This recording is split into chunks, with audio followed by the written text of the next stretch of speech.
An entitled Karen stops me on the side of the road, demanding that I sell her my dog, while also refusing to take no for an answer. And when she wouldn't stop and leave me alone, I ended up having to put her in her place. Here's what happened. My partner and I have 2 dogs, and just like my 2.5-year-old, we essentially consider them children. My parents have always called them their grandpuppies, and we've done everything we can to ensure that they live happy lives. Arlo is the eldest, and is a blue mantle Great Dane. He is beautiful, loving, and basically Scooby-Doo with different coloring. Our other dog by the name of Daphne is our second eldest, and she's a mutt essentially. Her dad was a German Shepherd, and her mom was a Rottweiler mix. My partner saw Daphne and immediately fell in love with her. She is our smart middle child who is the reason the front screen door is always locked, because she can literally open it. And yes, she was named Daphne after my partner tried and failed to get Arlo to be called Scooby. Anyways,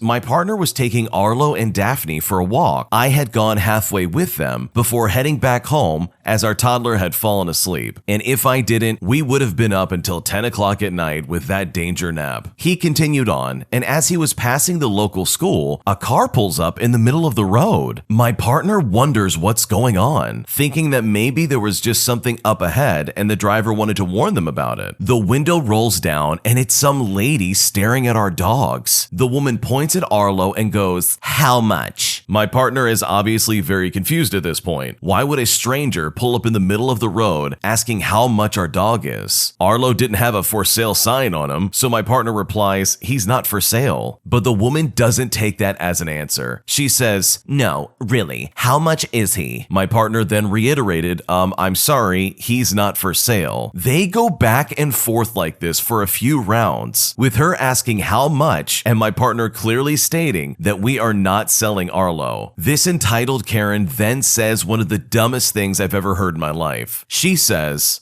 "Everything is for sale for the right price." When this lady said this, my partner was instantly enraged. This woman wasn't taking no for an answer, and now is insinuating that money is worth more than the love we have for our dog. My partner then said, "Listen, lady, I don't know how much clearer I have to be. He is not for sale. He will never be for sale. We know he's beautiful, and you're not the first person to think this or to tell us this. But for the love of God, if we wanted to make money off of him, we would breed him instead of getting rid of him. So get lost." He was absolutely fuming when he got home and told me about this. Neither of us could believe that someone could be so entitled to think that they could stop in the middle of the road and try and buy someone else's dog. Because at the end of the day, these dogs are more than just dogs. We consider them family, and no amount of money would ever make us sell a member of our family, especially not to some entitled Karen on the side of the road. The anger this makes me feel is indescribable. I can't imagine selling my beloved pet to someone else simply because they're saying,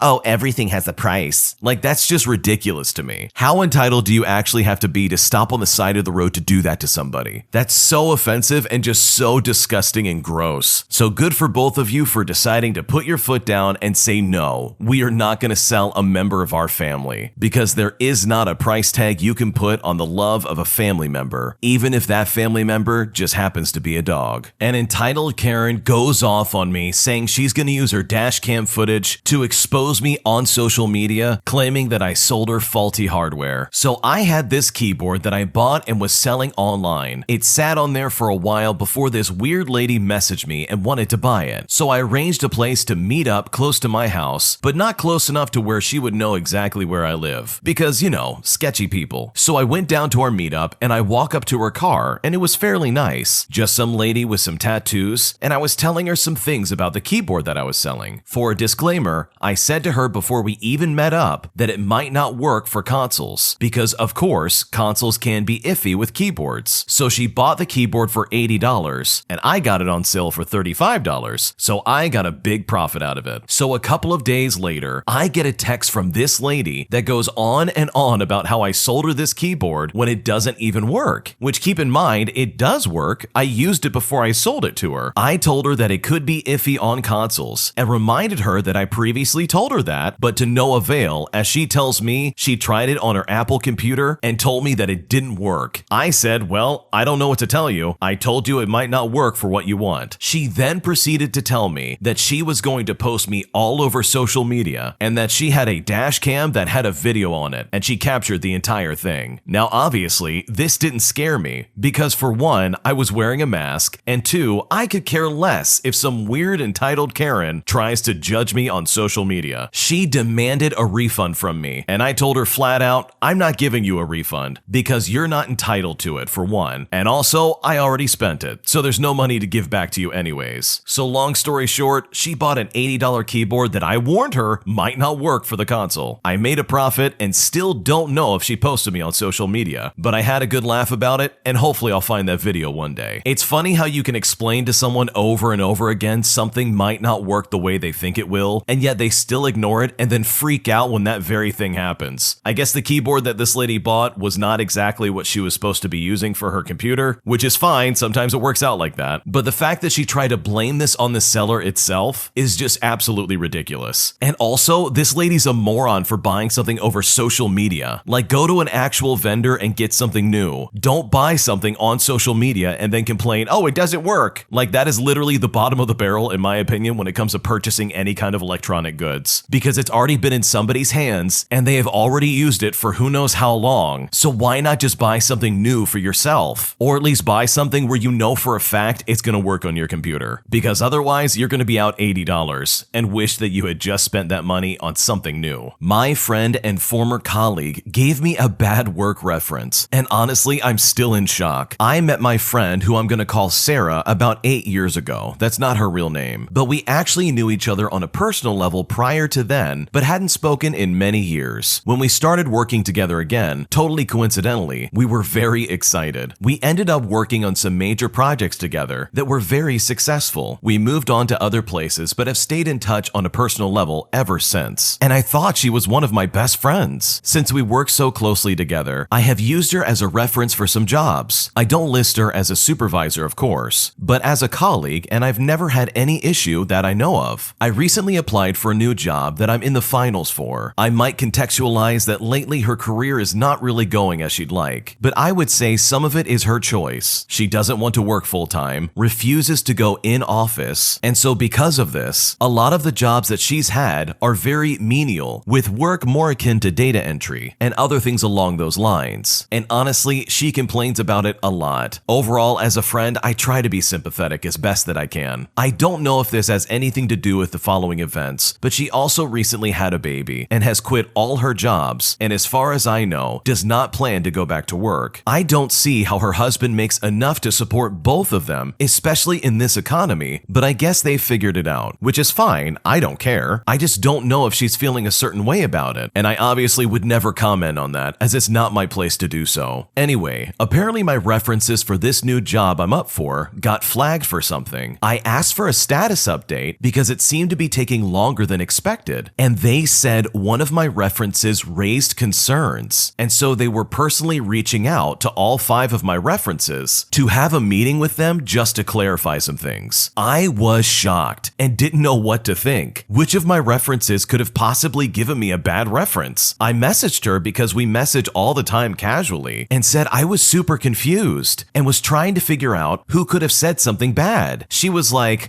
well, I hope it wasn't mine. I tried to be innocuous, and then forwarded me the email she sent. The reference that she gave was not good. The things that stuck out to me was her saying things like, I often find frequent typos and editing errors in her writing, not for lack of knowing better, but out of carelessness, which frankly isn't true in a work environment. It's true when we chat all day, but not at work. And writing, proofreading, editing is one of the main aspects of the job, so I know it's going to be an issue. There are other things that I don't feel like getting into, but it was all things that I don't know why you would write if you had agreed to give a reference for someone, unless you were so convinced that this person was such a terrible person that you had to warn them against hiring them. I'm honestly just so shocked and and completely hurt that I don't know what to say. I did tell her that I think this is going to be an actual issue for me getting my job, and all she had to say was, "Sorry, I didn't know what to put down. These surveys are weird." Can I even salvage this friendship? Like, is this callousness, stupidity, or something worse? What can I say to her to make it clear that this is beyond just LOL, my bad? I'm honestly just so shocked and questioning everything about our friendship. This person is not your friend. They are literally sabotaging your attempt at getting a better job, all because they're probably jealous or have some kind of grudge against you. Not because of anything you did, but more so because they have some kind of envy about your position. That's my guess, at least. Who on earth would act like this, especially somebody you consider a friend? She knew what kind of job you were going out for, so she specifically said things that would somehow take apart and ruin your credibility towards this job. I mean, this is absolutely deliberate and very malicious, and in my opinion, completely unforgivable. I would cut this lady off completely and entirely, like tomorrow. There is absolutely no way I would let that slide. Like, your supposed friend is a terrible person, and it sucks that she showed her true colors right when it counts. I mean, you would chat with this lady and spend a lot of time sending messages and getting to know her, and it's absolutely unacceptable for her to try and blindside you like that. Absolutely awful, and honestly, your instincts are spot on. I would literally never talk to her again, cut my losses, and know to never use her for anything else ever again. It also makes me wonder what other situations she has actively tried to ruin for you. Like, there's always the possibility that she's been doing this for years behind your back, and this is the only time that it's ever come up. Other employment opportunities have probably passed you up in the past, potentially because this lady keeps getting in the way. So yeah, cut her off, get rid of this lady, and find a better reference. Because if she truly cared and if she really was a friend, she would not be actively trying to ruin your career. My roommates hate when my boyfriend comes over, and honestly, I'm not sure what to do about it. I've been with my boyfriend for 3 years and have lived with these people for 2 years, so it's nothing really new. They were nice to him when we first moved in, but after about a year, they suddenly became really bitter towards him and would refuse to even speak to him or even acknowledge his existence. Yet they were still nice and friendly to me. I had a discussion about it with them before in the past, to which they agreed to at least be cordial and say hi back since it bothered me. But when asked what the issue was and if he did something to upset them, they would say that they simply don't click with him. I was a little upset because it felt very immature. My boyfriend would literally only ever say hi to them, and we'd go off to my bedroom. He would never linger around them long enough to say anything to really bother them, and would just be cordial and say hi, to which they always met him with silence or clear annoyance on their faces. If he ever did try to start a conversation in the past, they would always look at each other first, but never even give him the dignity of a response, which was absolutely ridiculous and rude in my opinion. I know they don't owe him anything, but I at least expected them to be cordial with him. I'm not expecting anything in-depth or some kind of deep-seated friendship. Just be nice. And he only comes over on Friday and Saturday, which my roommates and I agreed was fair, since a big issue in the past was he overstayed his welcome. He stayed over for 1 week because his apartment was getting fumigated last minute, so he had to have a place to stay. But whenever he is over, it's like a switch flips. All of a sudden, my roommates seem really frustrated with me, as well as him all over again. My boyfriend and I always try and stay out of the way and just hang out in my room for the majority of the time he's over. But it seems that him just being here in particular is just a trigger for my roommates, more specifically the one that's 37. This specific roommate never communicates her issues to me, but just gives me the cold shoulder until my other roommate speaks up for her, which drives me nuts. If I ask what's wrong, she'll tell me it's nothing, and I'm just left guessing. Half the time, I really can't tell what she's genuinely thinking, or if she's mad at me or not. She'll smile to my face 1 minute, then ignore me the next. It's honestly really confusing. And at this point, I'm honestly at a loss. I don't know what to do. Neither of my roommates leave the house much at all, except to get groceries, and they very rarely ever have anyone over. They pretty much stay in their rooms all day or watch anime together all the time, which I enjoy and sometimes watch with them too. Because of this, they have formed a very close bond with each other, and this can make them a bit cliquey at times, especially when my boyfriend is around. On the off chance they might have one friend over, I've noticed they are both respectful and very engaging of the other's company, which kind of upsets me. This entire situation situation seems very unfair, and I'm honestly not sure what to do. Your roommates are acting very, very immature. The way they're acting and the fact that they can't communicate, even when both of them are over the age of 30, is absolutely ridiculous. If they really don't like something about this lady's boyfriend, then they need to say something, and then the issue can be addressed. But nothing can get done if you don't say something. Honestly, this type of behavior drives me nuts. When someone gives you the cold shoulder, and then when you try and investigate and be like, okay, wait a second, what's going on here? And then this person says nothing's wrong. Well then congratulations, I can't fix whatever's bothering you, even though your behavior says otherwise. It is absolutely ridiculous when people act like this, because it's unfair for everybody involved. You're clearly and obviously holding some kind of grudge towards them, and you're doing nothing to try and fix it. So you would rather everybody in the house be miserable, all at the expense of you being selfish and not properly communicating. Now, I'm not saying that this boyfriend doesn't have things to work on. Maybe it really does upset them that every Friday and Saturday he's gonna be there and they have to put up with that. Even from the sounds of what we've been described, it doesn't sound like he does anything to make anybody upset. I think just him being there is pissing these people off, which in and of itself is really ridiculous. It'd be different if he said something offensive or if he did something to anger them. But if these roommates truly just sit in their room and watch anime all day, then seriously, what's the problem? I think an obvious solution to this problem, though, is maybe go to your boyfriend's place. Your roommates are acting like 13-year-olds. There's no reason for you to bring your boyfriend over there. You've tried communicating with them. You have tried to find some kind of common ground. You've tried to find out, okay, what is actually going on, but nothing is working because they're acting like toddlers. So in my opinion, just go to your boyfriend's house from here on out. It's simply not worth having to deal with these homebodies who rarely socialize. And sure, they don't have to be friends with them, but to have some kind of secret grudge against him simply because is absolutely ridiculous and not something you should have to deal with. But what would you do in this situation? Leave a comment down below. We would love to hear it. I am setting new guest boundaries after my extended family overstays their welcome and abuses my generosity. Here's what happened. I work from home full-time. Our home has 4 bedrooms. The master bedroom where my husband and I sleep, a room with a twin bed for each of our children, and my office. In the past, my workspace doubled as a guest room. This became more and more unstable as I began to pick up more and more hours, coupled with friends and extended family members that came to stay on average once every 2 weeks. It caused a lot of disruption in my workflow to move my office upstairs into our master bedroom and turn from office mode to guest mode every time guests stay more than a night. I can't work from my master bedroom on a regular basis because my husband works night shifts and needs to sleep in our bed during the day. However, our large extended family has come to count on us having this guest room available as we live close to an urban center and they all live further away. It feels a bit like we're being taken advantage of as there are so many affordable hotels around our area and neither of our families are struggling financially, so they could easily afford it. Recently, a guest unexpectedly stayed with us for 2 months without our express invitation. The guest spouse was in the hospital and the only hospital that could serve them was in our urban area. For the first few weeks, we were very accommodating, but after that, it was a huge strain on my work and our marriage and home life. The guest spouse was not in urgent danger, although we did feel very sympathetic to their situation. My husband and I felt it would have been more sustainable if the guests stayed with us each weekend to visit their spouse in the hospital and left during the work week. But the guest rudely dismissed our concerns and is a difficult person, and we felt we were unable to lay out any kind of boundaries with these people. So instead, I struggled to complete my full-time work, fell behind on deadlines, and really ended up with a lot of anxiety. It was so tough on our marriage that we ended up in couples therapy over this, as the feelings of powerlessness, as well as the arguments that would happen between us, were very tough for us to deal with. As of today, we are both doing a lot better and we're on a positive healing trajectory. The guest spouse has since been released from the hospital and they have both gone home. After they left, I put my foot down and said never again. I got rid of the guest bedroom and from now on,